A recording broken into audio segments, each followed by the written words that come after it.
Good evening, everyone. I'm Michelle Gray, the Director of Programming for the New York Times live conversation series Times Talks, which pairs New York Times journalists with the brightest and boldest creative minds from the fields of film, theatre, music, art, fashion, literature, and innovation.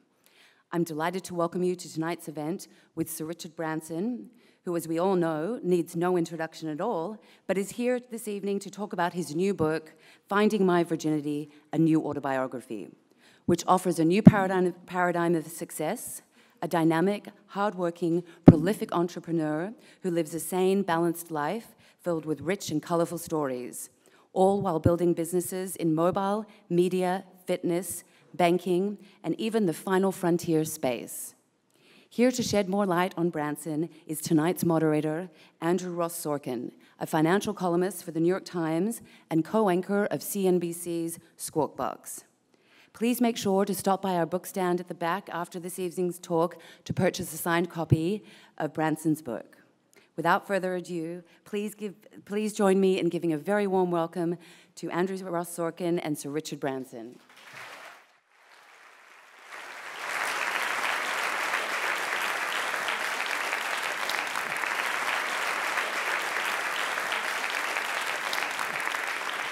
Thank you very much. Thank you. And thank you all for being here. And thank you all, everybody who's joining us on Facebook Live right now. So we have a big audience. It is a privilege to be with Richard Branson this evening for all of us to talk about this book, to talk about his life, to talk about the last 20 years of his life, which is really where this last book of yours left off. And I've known Richard now. I was thinking back. I interviewed Richard when I was about, you didn't realize how young I was. I think I was maybe 20 years old at your apartment in Holland Park, your flat, I should say, back in 2000, and you were starting a new phone company called Virgin Mobile, and you didn't really even like having a phone with you at the time. I don't know, do you have a mobile phone now? I never have it turned on. But when I think of Richard, Richard often talks about being an entrepreneur. He's also a philanthropist. But there's a great story about the word entrepreneur. I don't know if Richard even knows this story, and it's why I always think of Richard. There's a French economist named Jean-Baptiste Say. He wrote a book. He was the Thomas Piketty, if you will, of the Napoleonic age. This is 1800. And he had written a book, and he had used the word, probably the first person ever to use the word entrepreneur in French. And he had described this person as an entrepreneur. And then there was a young Englishman who was his name is C.R. Prinsep. He was a translator, an English translator. And his job was to translate this French book into English. And he was desperate to figure out what kind of word he could use to describe and to explain what an entrepreneur is. And the word he chose was adventurer. And when I think of Richard Branson, I think of an adventurer. And so here's where I want to start this conversation. You have gone now on this remarkable adventure. And when you think back to when you began this, when you began Virgin, what did you think was supposed to happen? You were starting a student magazine.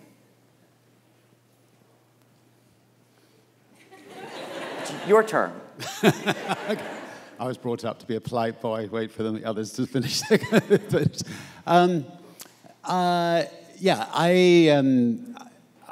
had no idea. I don't think most of us do at 15 exactly what path in life it's going to take us. But I was, I suppose, slightly precocious. I like a lot of young people, thought the Vietnamese War was an atrocity, a ghastly mistake. And like a lot of other young people, I wanted to see if I could play my tiny part in trying to do something about it. And my idea was, let's start a national magazine for young people, which they didn't have, to campaign against the Vietnamese War, but also to campaign against the educational system, which I thought was broken. I still do think it's largely broken. And other issues like the Biafran War that was going on in Africa and so on. So didn't have any money. My mum found a necklace on the street. She handed it to the police, and She got a couple of hundred pounds after 3 months. Nobody came and claimed it. And I used that money in the phone box at school to sell the advertising for the magazine. And once I got enough advertising, I said goodbye to the headmaster and left to try to stop a war, which fortunately I think young people all over the world were particularly in America, were angry about it and finally brought it to a close. But it was a great education, those few years of running the magazine. So tell us the origin story of the name Virgin. How did you choose to call this what has now become a remarkable enterprise of 200 plus businesses Virgin? Well, I can remember it as if it was yesterday. I was sitting in a basement in London, age 16. I might have had a joint in my mouth, I can't remember, but I can remember everything else. There were about 4 young girls, all 15, 16, all about my age, sitting around. And we decided to do music, to do some music in the magazine, to sell music, because music was very expensive. So we were trying to come up with a name. And I decided Slip Disc Records was the right name, because anytime we had these big black vinyl records. Anybody remember those in those days? And they would slip, and I thought Slip Disc Records sound fun. Fortunately, Slip Disc Airlines wouldn't have been so good. So, Slip Disc Condoms, Slip Disc Space Company. No, anyway, that wasn't good. Fortunately, one of the girls said, jokingly, I think, well, we're all virgins. Why don't you call it Virgin? And then I just suddenly thought, yeah, well, we are virgin in business, that's for sure. And so we decided to call it Virgin, and I then sent it off to the registry office, and they sent it back saying it was rude. And so I sent another letter to the registry office, and they sent it back again saying it was crude or rude. And finally, I just got the English dictionary out, and it said pure, unblemished, untouched, perfection. And so I sent those off and said, look, this is what the English dictionary says. And finally, they caved in and registered the brand, which was quite useful, as it turns out. When you think about all of the things that have happened in the last 20 years with Virgin itself, and Virgin really is now an umbrella that represents so many different businesses. Did you ever think that you could apply this brand to all of these things? And let me just, by the way, for those of you who don't even know, there's obviously the airlines, there's trains, there was mobile, there was cola. We should talk about cola. If anybody remembers cola, there's obviously a Virgin Galactic, and now, by the way, just in the past week, there is now Virgin Hyperloop One. The idea of creating something of that scale. It's interesting. If you look back at the press cuttings when I was a teenager and went from student magazines to record shops to record label, people didn't question too much. It was when we went from record company to airline that people really did think I'd lost my senses, and I was expecting somebody in a white coat to turn up and take me away. And I think the headlines were, the fact that we were, our balloon was going to burst, that we stretched the brand too thin, and so on. And of course, the conventional wisdom of business schools, not that I knew the conventional wisdom of business schools, but I'm told, was you stick to your onions, you don't stray. But first of all, if we had stuck to our onions, we've been going for 50 years. All those original businesses like music stores and record companies and things have all pretty well disappeared. So it was quite lucky that we did actually adapt with the times. And I'm just somebody that is very inquisitive. I love challenging myself. I love challenging the people around me. If I feel that something can be done better, I'll just, my phrase, screw it, just do it, and I'll get the team just to dive in and give it a go. And life's been a hell of a lot more fun doing it that way. And I've learned a lot. I mean, I didn't have a university education, but my education's been just learning about every aspect of life, and I feel I can do things that much better today because I chose that path. When you think about the different businesses, and you talk about a variety of these businesses, some working, by the way, some not. We should maybe talk about some that didn't. What was the great lesson in the ones that worked, and what was really the great lesson in the ones that didn't? Well, the most notable failure that Virgin's ever had was, I said I started as a precocious kid. I also thought we could topple Coca-Cola, and I was mistaken. So I think this is the lesson that we learned from this particular thing is quite important. So somebody turned up at my door and they said, we have a cola that tastes better than Coke and Pepsi. And I said, well, look, I don't drink Coke and Pepsi, so let's go down to my kids' school and we'll do a tasting session. So we lined up all the kids and we did a tasting session. And this cola, which became known as Virgin Cola, won sort of like 8 out of 10 in the tasting. So that was my market research done. I said, right. Sorry, kids, a bit too much sugar for the day. But anyway, apart from that, we're launching. So we launched, and of course, the British press absolutely loved it. I mean, headlines of the Sun, and we couldn't have had better coverage for the Virgin brand. And Virgin Cola started outselling Coke and Pepsi. And for a year, I mean, it was just stacked high in Tesco's and everywhere, and it was flying out of the shops. And I, again, got a bit precocious. So I got a Sherman tank, which is a big tank, British tank. And we shipped it across to America, and we arrived in Times Square. And we crushed all these Coke and Pepsi cans, and the cola was flying everywhere. By the way, this was before 9/11, so in case anybody thinks I'm thoroughly irresponsible. And we'd wired up the Coca-Cola sign the night before, quite sort of secretively, not to blow it up, but to make it look like it was blown up. And we then turned the turret on the Coca-Cola sign and fired the turret, and the whole Coca-Cola sign went up.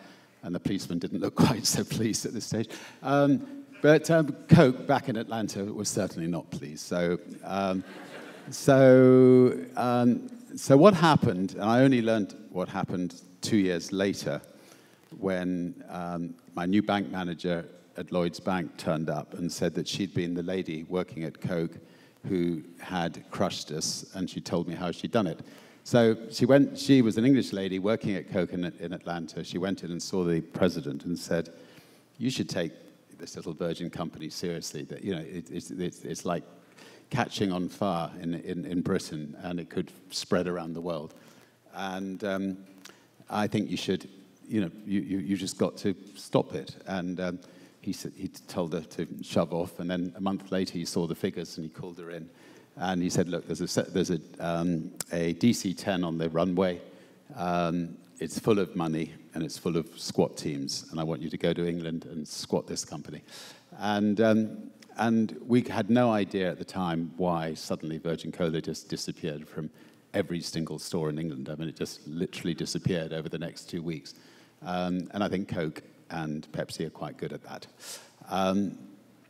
The lesson we learned was to make sure that any product that we launch or anything we go into, we have to be, especially if you're taking on a giant much bigger than yourself, you have to be much, much better than them. You can't just have a can of cola alongside their cans of colas. And so when British Airways attempted the same thing on us,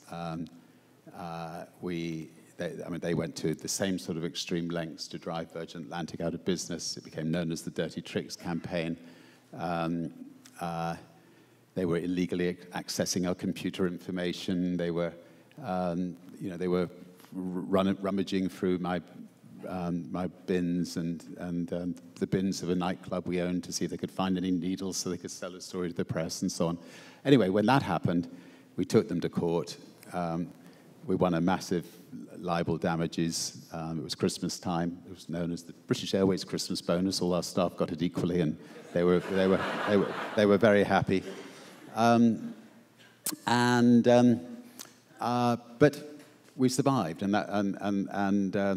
35 years later, Virgin Atlantic is still going strong, and it's simply because the quality of the airline was much better than all the competitors. How does it happen? Meaning, there are 200 businesses that do have the Virgin brand on them.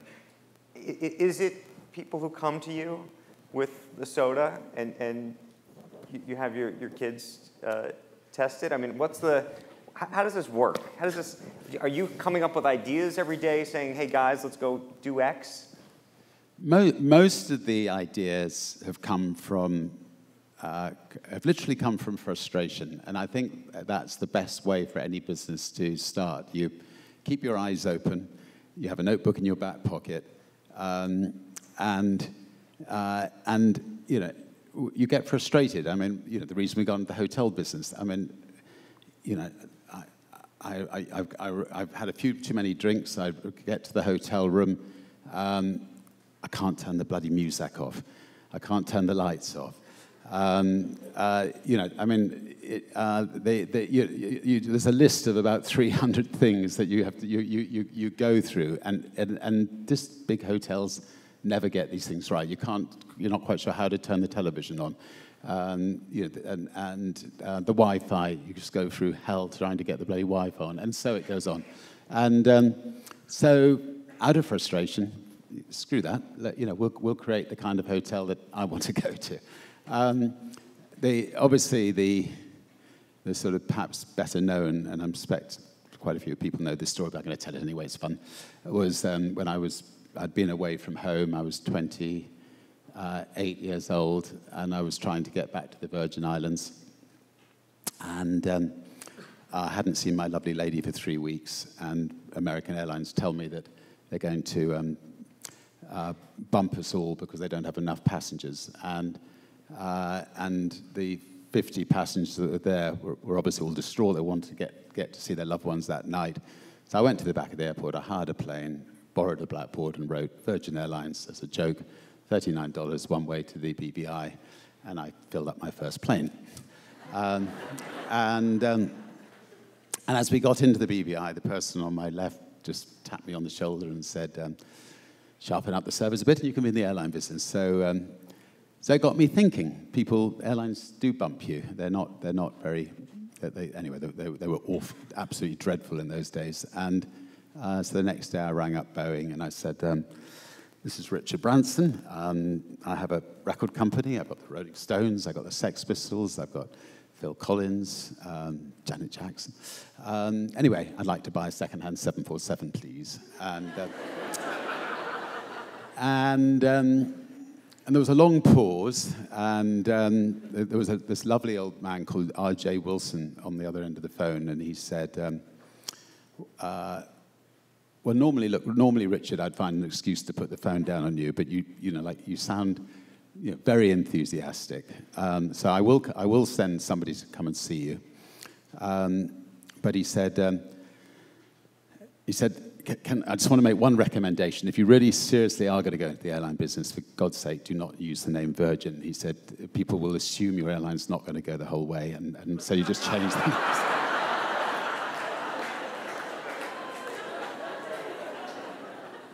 So here's a question that I imagine many in the audience may have about entrepreneurs. It's sort of an age-old question. Is an entrepreneur born this way, or can you actually learn to be this way? You spend a lot of time with people who are entrepreneurs and people who want to be entrepreneurs, and people, I imagine, look to you and think, can I learn to be like you? I'm absolutely certain that you can learn to be an entrepreneur. I don't think I was born an entrepreneur. I wanted to.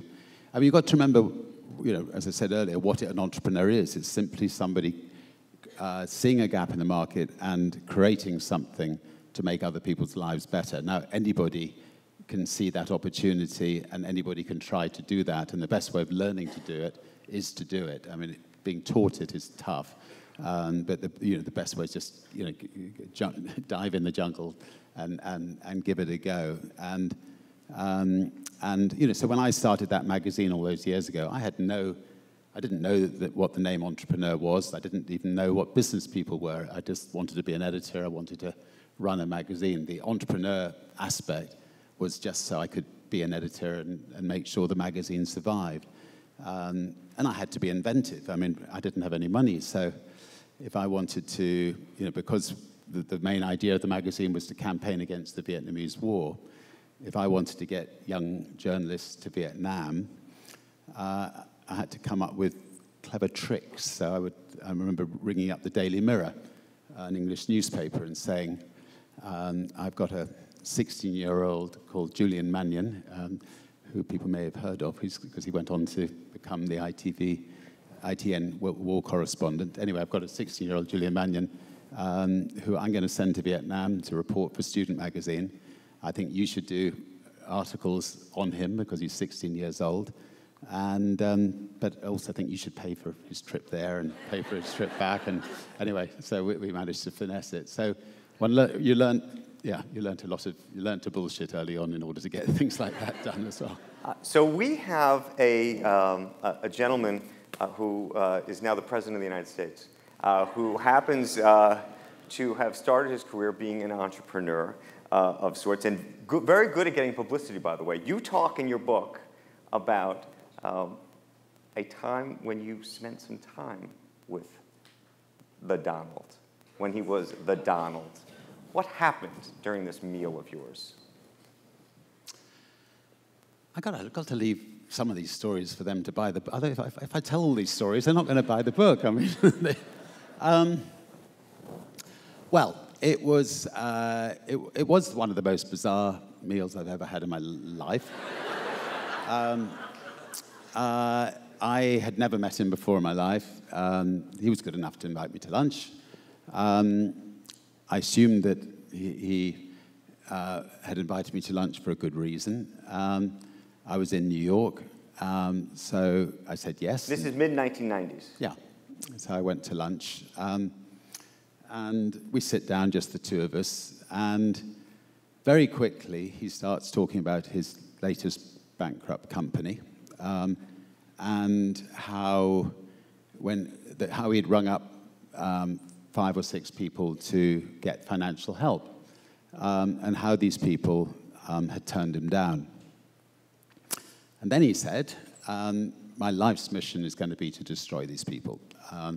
And for the rest of the lunch, I quite quickly said to him, we don't know each other very well, but there must be something better for you to do in your life than try to destroy these people. I certainly regret that, but he might have listened. Anyway,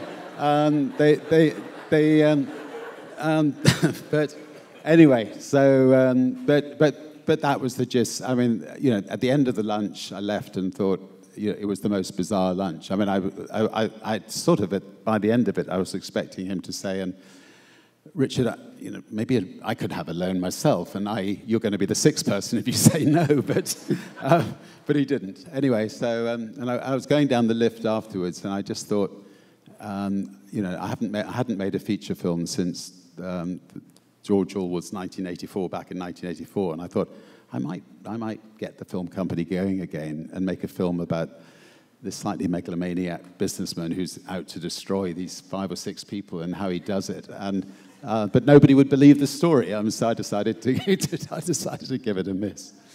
From potential movie business, there could be a Virgin Productions, to space. I want to talk about space because you are part of what is become this remarkable race to space, Virgin Galactic.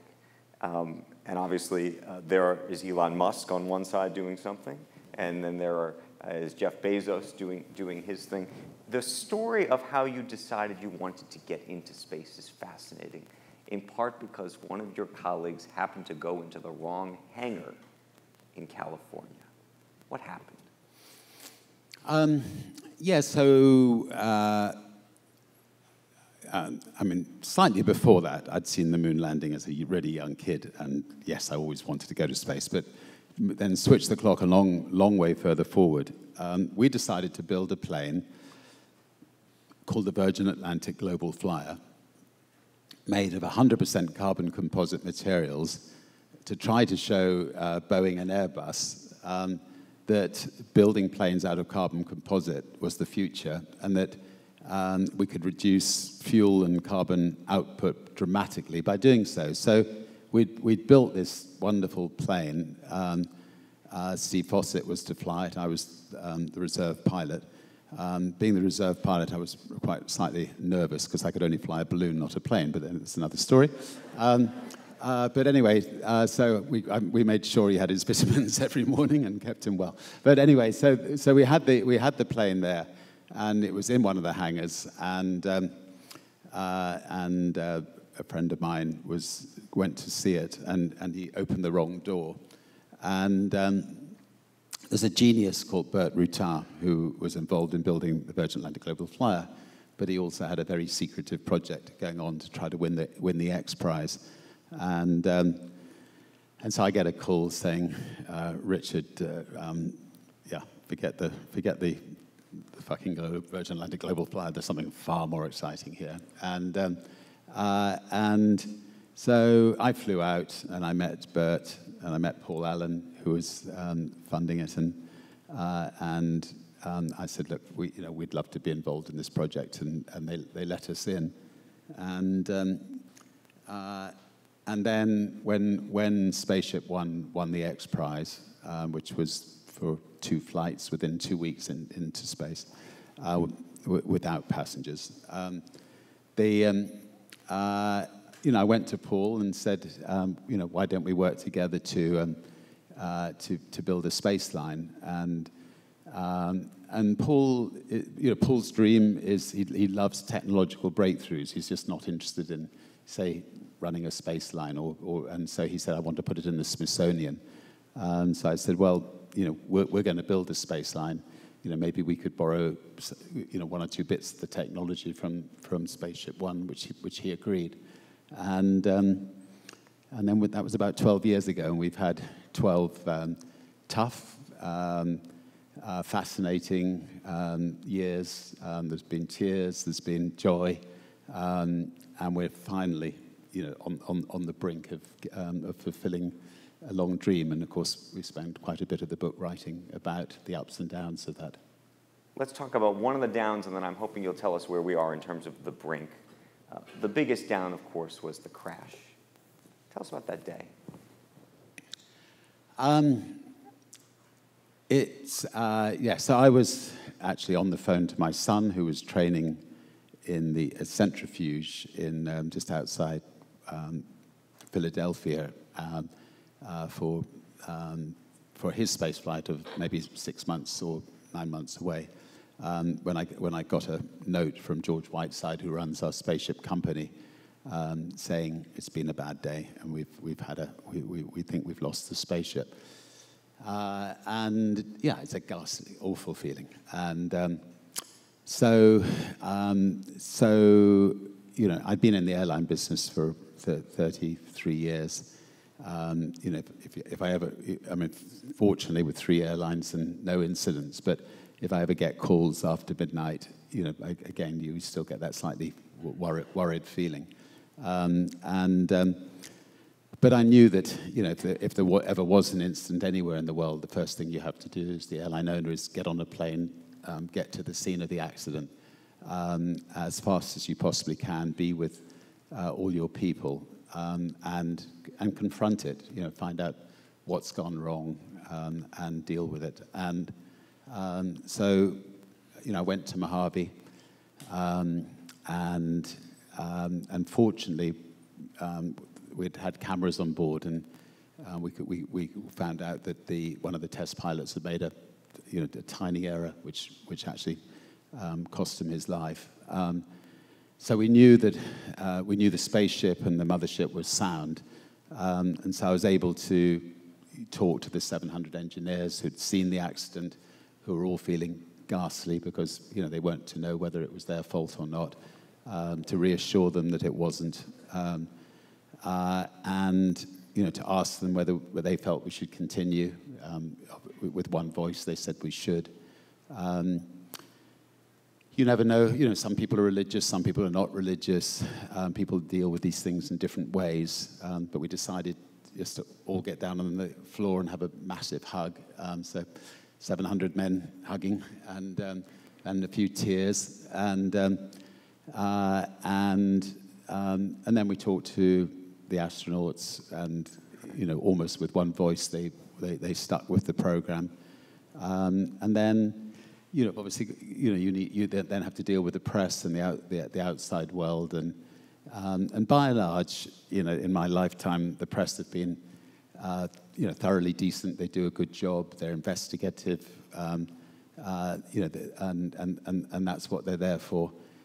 In situations like that, you get people jumping to conclusions, and often the wrong conclusions, and that could be obviously hurtful for engineers, hurtful for everybody. And I, again, touched on that in the book. But anyway, everybody picked themselves up and have been working extremely hard for the last 3.5 years to get back on track. VSS Unity is now finished and going through its test program. And hopefully 3 or 4 months from now, we'll be in space, and then 2 or 3 months later, I hope to go. So next year is going to be, I think, a really exciting year for Virgin Galactic. So what does it look like? The idea of all of us going, are we all going to go to space? Is this going to be, are we all going to go out on a sort of a tourist sort of trip? Just tell us how this is going to work. I'd like to show you a video, but I'm not allowed, so I'll have to try to explain it. What would it look like?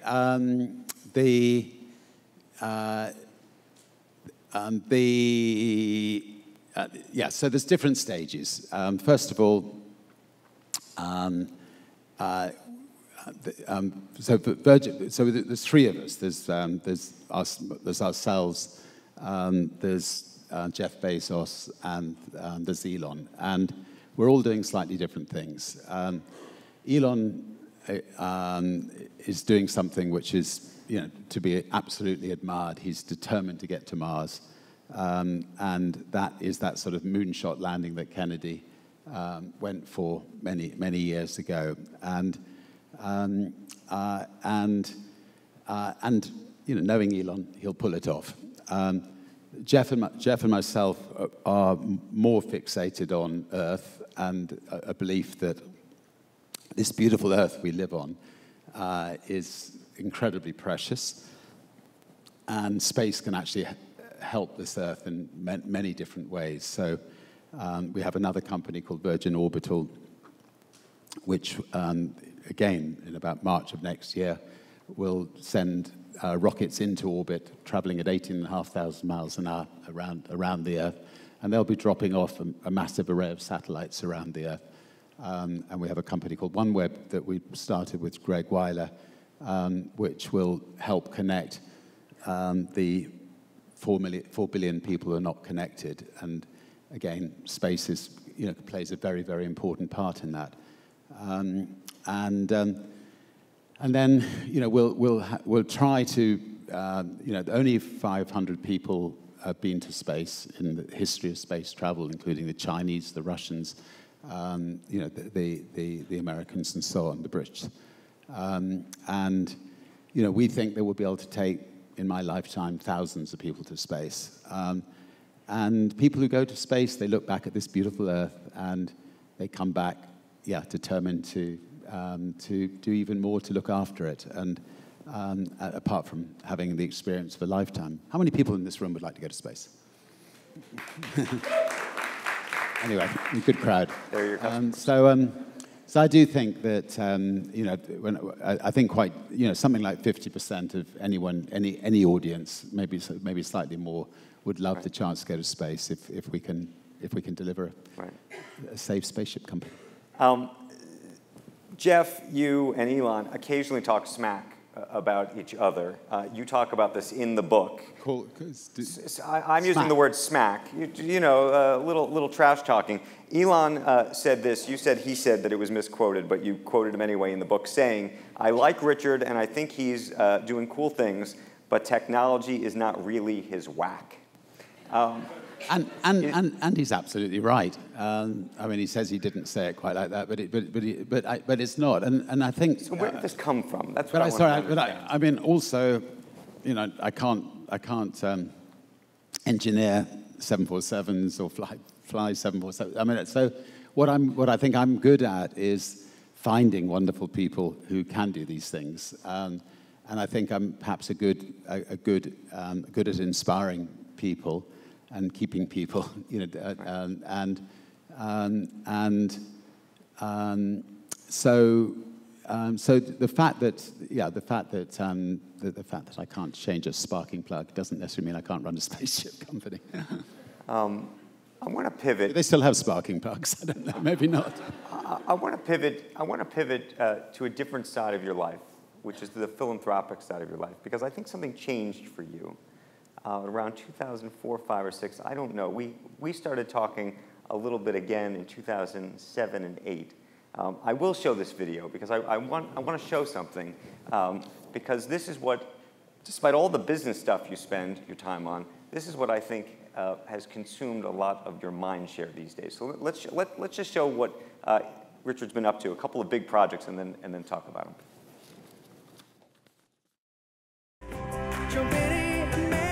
The elders can become a fiercely independent and robust force for good. We have been able, through their good offices, to get $18 million.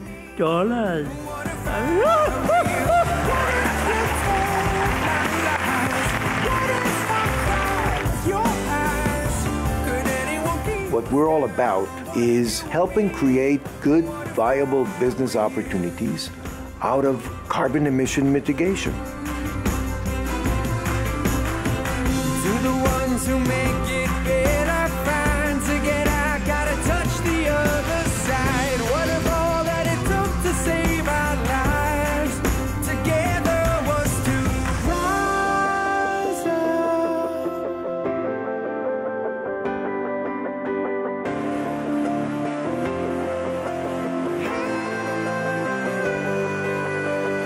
What if I heard your heart? What if you wore my scars? How would we break down? What if I were you? Hi there, Richard. So this is what I want to know. I wrote a story, went down to Necker Island in 2008, right before the Carbon War Room was created. And it was a remarkable weekend, a conversation among about 20 people, including Elon Musk and Larry Page and Tony Blair and all sorts of people, about the environment and what needed to be done about it. You had just started thinking about and working on the Elders Project. But what happened? Because I do think, I remember when we used to talk back in 2000, you talked about products and customers and consumers and delivering that. And the more we would talk over time, I saw a shift to this. It may have been, that 40-year-old midlife crisis. I remember I said to my wife when I turned 40, I've decided I'm going to give everything up and go to university. And quick as a flash, she turned to me and said, "You just want to go chasing those young girls at university. You're going straight back to work." So anyway, she put me in my shoes. But I think there's no question that once you've actually, once you've been successful, you've created a number of companies, you've made as much money as you could possibly ever dream of. You want to put that position that you find yourself in to better use. And I think the fact that I can now pick up the phone to pretty well anybody in the world and get through, it's a wonderful position to find yourself in, and it would be a terrible waste not to use it. And I'm quite good, I think, at bringing people together so in the first 40 years of my life, I suppose I was somewhat of a serial entrepreneur, and now I suppose I've become somewhat of a serial philanthropist, and I'm having just as much fun and perhaps getting even greater satisfaction from that. There are so many issues in the world that need tackling, and I think in the past they've been, people have felt that should be left to government or that should be left to the social sector, but businesses in the past have thought, well, our job is satisfying the shareholders, the next quarterly results, and so on. But the truth of the matter is that entrepreneurs are the people that actually can look at problems, I think, sometimes more clearly, or as clearly anyway, not necessarily more clearly, as clearly as politicians. And we also have the advantage that we're in our job for 50, 60, 70 years, whereas politicians may only be in a particular sector for 18 months, 2 years, and then even if they're really good, they're going to be moved to another department after 18 months, and then another department. So, it's very difficult for them to really see the bigger picture and get things done. Yes, in the last 20 years, we've started a lot of organizations that I think have made a big difference, and we'll continue to use them to campaign and try to make a bigger difference. How did the elders come about? Well, so switching the clock back a bit, before the first Iraq War, I knew King Hussein of Jordan, and there was a television picture of this young boy with Saddam Hussein patting him on the head as a hostage, and I just had a sort of instinctive feeling that maybe I could come up with a way of getting that boy back. So I flew to Jordan. I went and stayed with King Hussein of Jordan, who I knew. I knew because I took him ballooning over Oman one day. But anyway, and we spent 3 days, and I wrote a letter to Saddam Hussein. Dear Saddam, with a bit of flowery language before that, which King Hussein was good enough to translate, and King Hussein sent a messenger with the letter to Iraq to deliver it in person.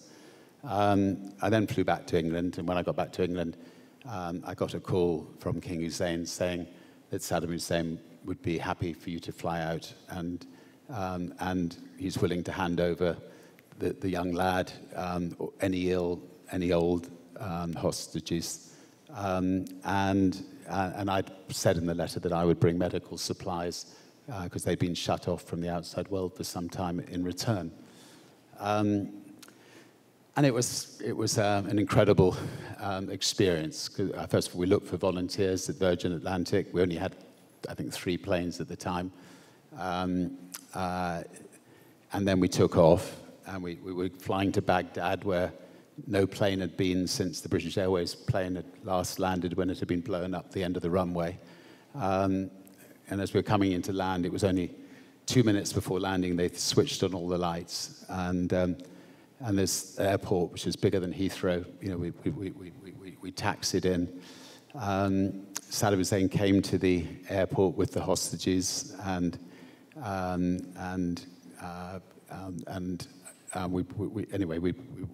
he handed them over. Obviously, we handed over the medical supplies, and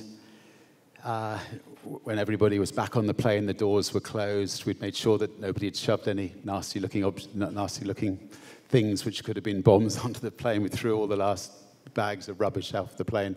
We took off, and as we left Iraq airspace, there was a wonderful chair that went through the plane.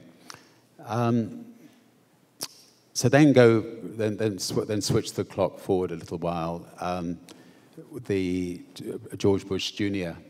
decided that he would look like he was going to attack Iraq again, and I'd known some of the weapons inspectors. They said there are no weapons of mass destruction. I mean, this is just, this is all fabricated, and I, like millions of people, thought this war was going to be another very unjust war, just like the Vietnamese War all those years before. So I contacted Saddam Hussein and basically got the message that that Idi Amin in Uganda had been given permission to had managed to step down with grace and gone to live in Saudi Arabia, and that maybe he might consider flying out of Iraq with his head held high, and if I could bring Nelson Mandela there, and maybe with Nelson Mandela there, he could fly out with him, and I talked to Nelson Mandela, and he agreed to go, and talked to Kofi Annan, and because Nelson Mandela wanted to go with the Secretary General of the United Nations, he agreed to go. And then the bombing started a couple of days. The Allies started bombing Baghdad a couple of days before the visit. So it never happened. But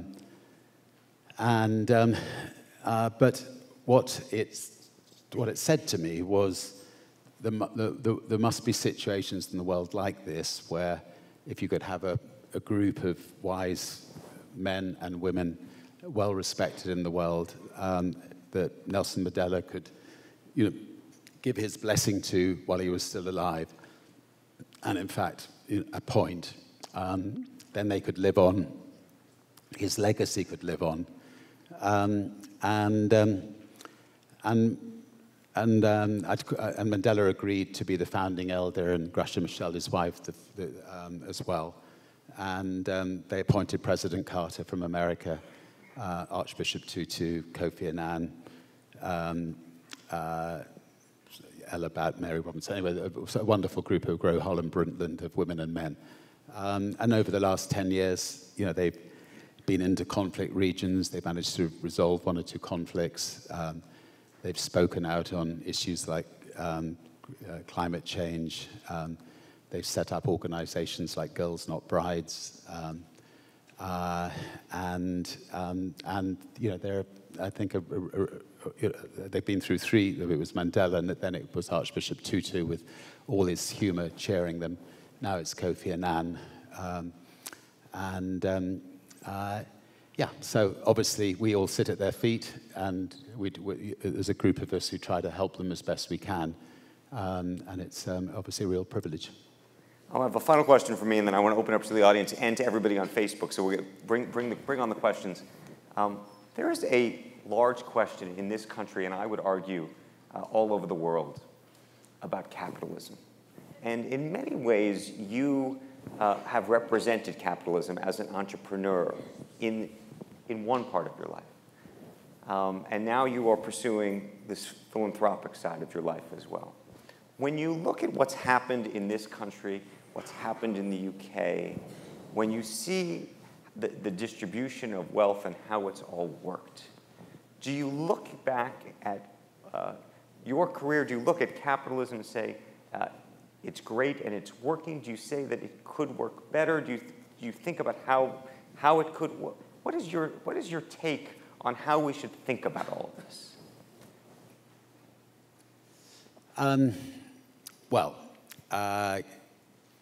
I think there's no question that the capitalism works the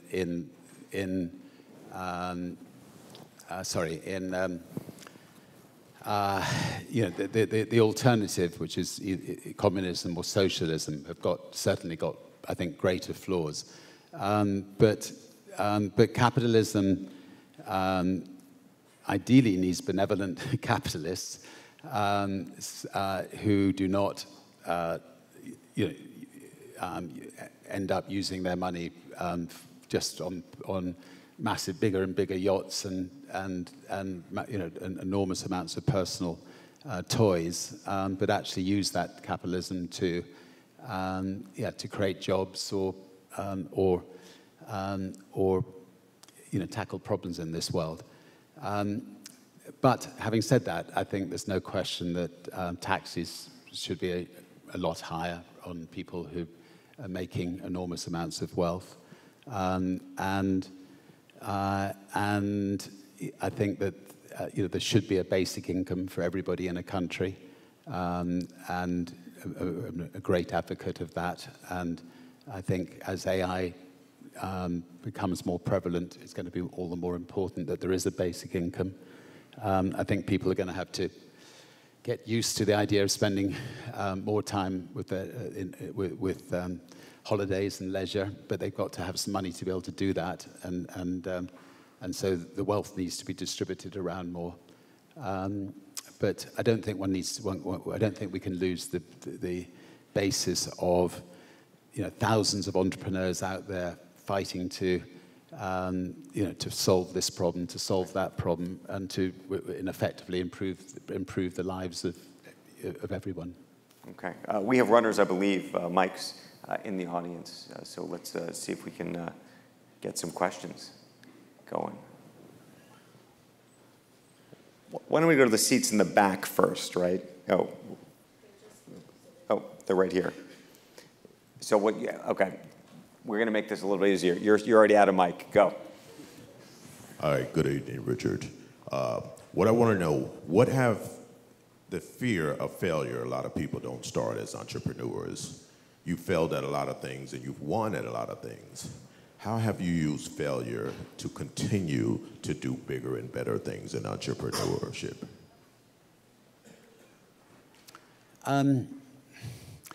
Yeah, I think the very definition of an entrepreneur is somebody that tries things, and some things work and some things don't work, and you just you've got to accept that you're not going to succeed at everything. In fact, when people start things from scratch, about 8 out of 10 people do fall flat in their face. But what you learn from that is massive, and the next time round, I think you'll have a better chance. Have you tried something and failed, or how are you doing? Yeah, I've tried a lot of different things, but I think I found my niche now, though, because basically I'm the sexiest voice in America, so I'm just gonna do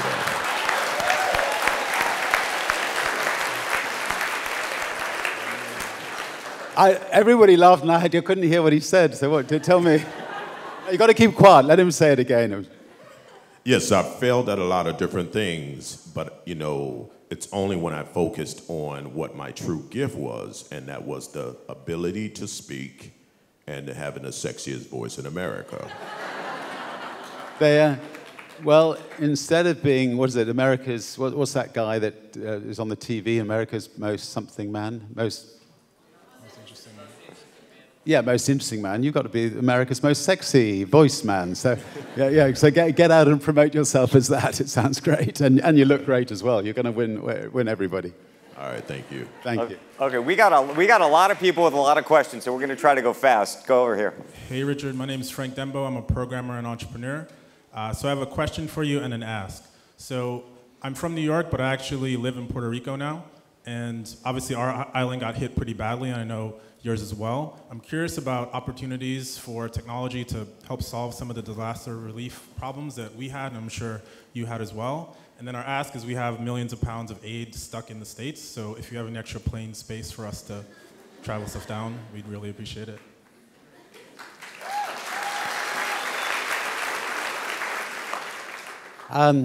Well, I'm going to Puerto Rico the day after tomorrow to see your governor.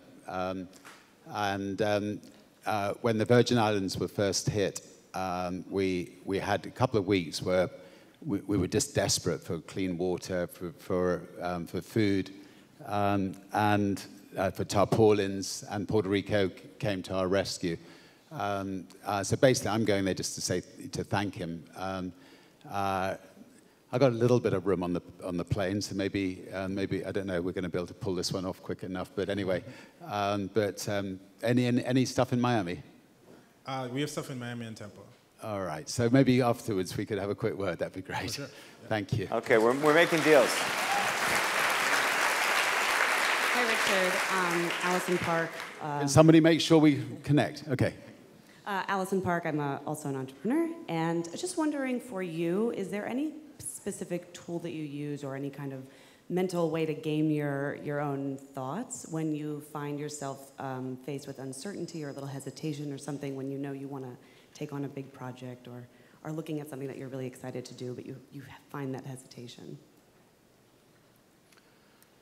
I'm a copious writer of notes. I have a notebook all the time, and I often write a column, good idea, bad idea, just to try to get my brain clear on things. That's helped me. I'm a good listener, so I'll talk to people I respect and listen to what they have to say and often write down what they have to say as well, and then ultimately just try to make a decision based on all that. Note taking, I think, is an underestimated skill. I think that people, I often see people who run companies going out and talking to their staff, and the staff will be throwing ideas at them. They don't write it down, and it's going to be lost. So, to make a company really sing and perfect, you just got to list all these points and tick them off the next day and have them done. But anyway, good luck, whatever. I would love to know more, but anyway, good luck. By the way, we have questions, a lot of questions coming in from Facebook, so I'm just going to give you one real quick. Pamela from Facebook says, this is similar to this question, but do you have a daily meditation practice or a morning ritual? We also have a lot of questions of people who want to know what it's like to live on Necker.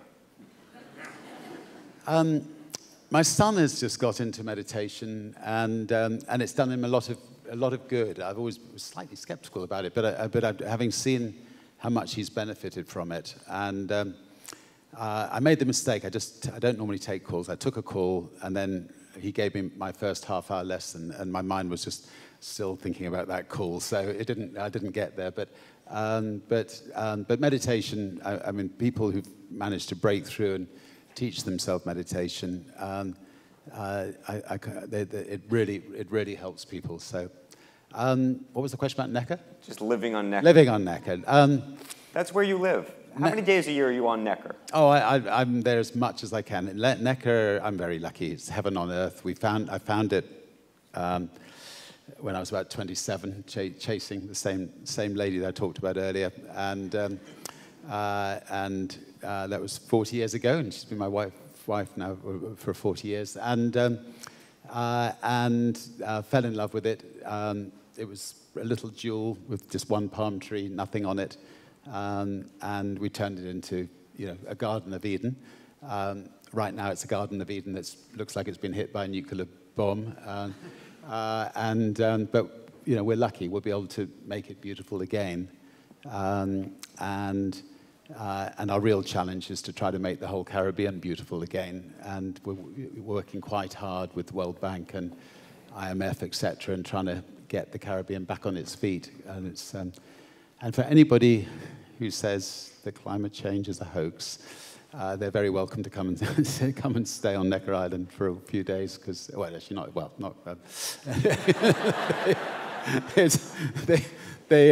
Actually, they're definitely not willing to. But anyway, this hurricane that hit us was category 7, so over 200 miles an hour winds, and it's stronger than anything in history. And the reason was that the sea levels are just so hot at the moment, and I know you can't point to one thing or to and say that that's to do with climate change, but there's just too many coincidences like that going on around the world, and the scientists have always said that these things are going to get stronger and stronger, and they are getting stronger and stronger.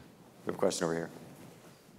Hi, my name is George Clark. I'm a journalism student at the New School, and I was just wondering, based on your experiences with Spaceship One and Virgin Galactic, and what we're seeing now with the the ever-increasing commercialization of spaceflight, how long do you project it will be until spaceflight is really accessible, routine, and also safe?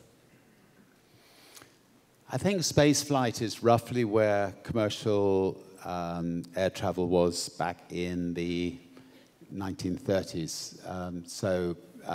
When it was very expensive, it cost the equivalent of about $300,000 across the Atlantic. And over the years, more and more people took it up, and the price came down and down and down. And we're building three or four spaceships right now, most likely four. And if we could be building a fleet of spaceships, 20, the price, that would bring the price down quite dramatically. So the people who go up with us first are going to be the pioneers who, like the early people who flew the Atlantic, who are going to enable us to then bring the price down for other people. So in your lifetime, you're a young man, you'll be an astronaut, I promise you. Yeah. Okay, we're going to run out of time, so we're going to try. I'm just going to do. Can I just do one thing on?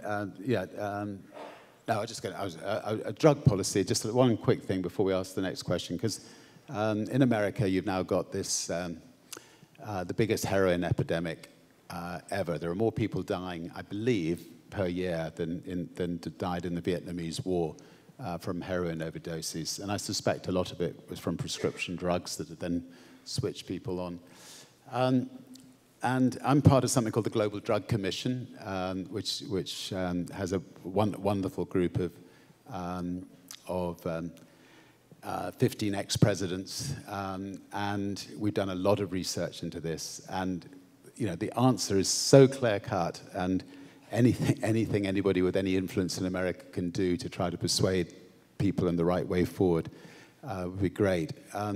Portugal had the same problem in the year 2000. What they did was the president went on television and said, we're not going to put anybody in prison ever again who takes drugs. We're going to help them. And then he said, people with heroin problems, we want you to come to places that we're going to set up in every city in Portugal to get your fix. We will supply the heroin, we'll supply the clean needles, we'll supervise to make sure you don't overdose and die. By supplying the heroin, you won't have to enter into people's houses to get it. And when you're ready to be weaned off it, we will find help to get you off it. And within 3 or 4 years, pretty well every single one of those heroin addicts were back useful members of society again, and Portugal had got rid of their heroin problem. And I'm just, the whole commission are just so convinced that this is the way America should go. Maybe the New York Times can do a bit more work on this one, please. We will work on it.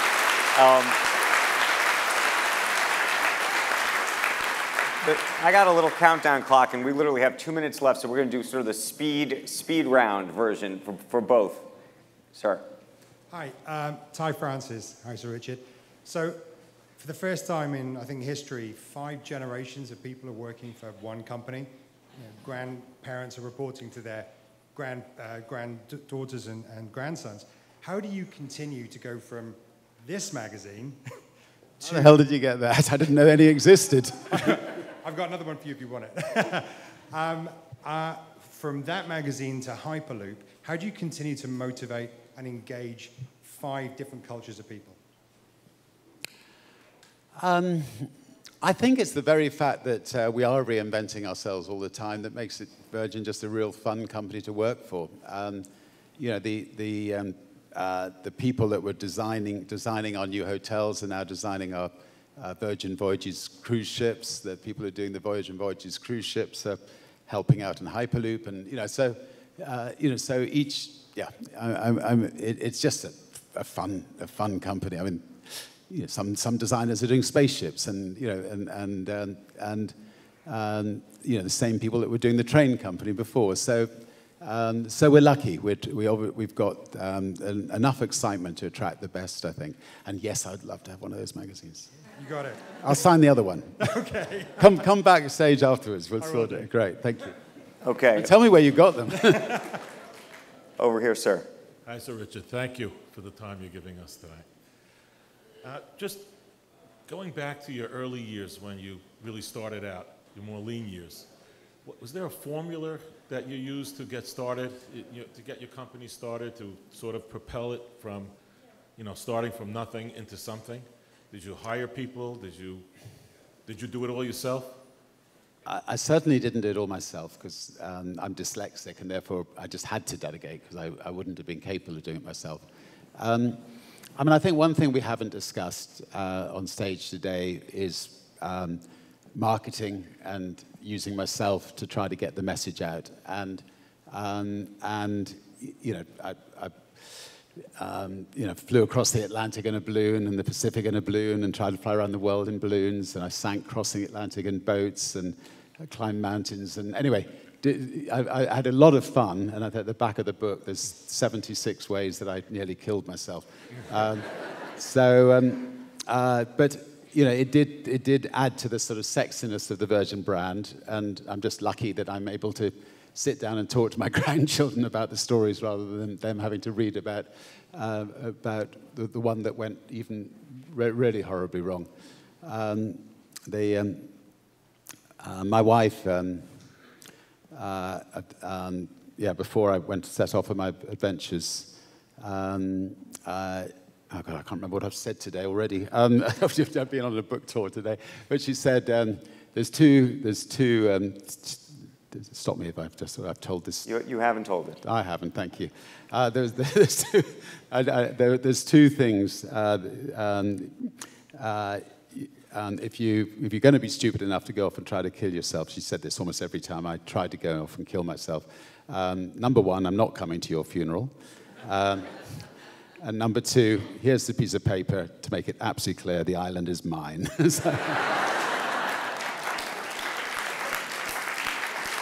A pragmatic Glaswegian, down to earth lay at last.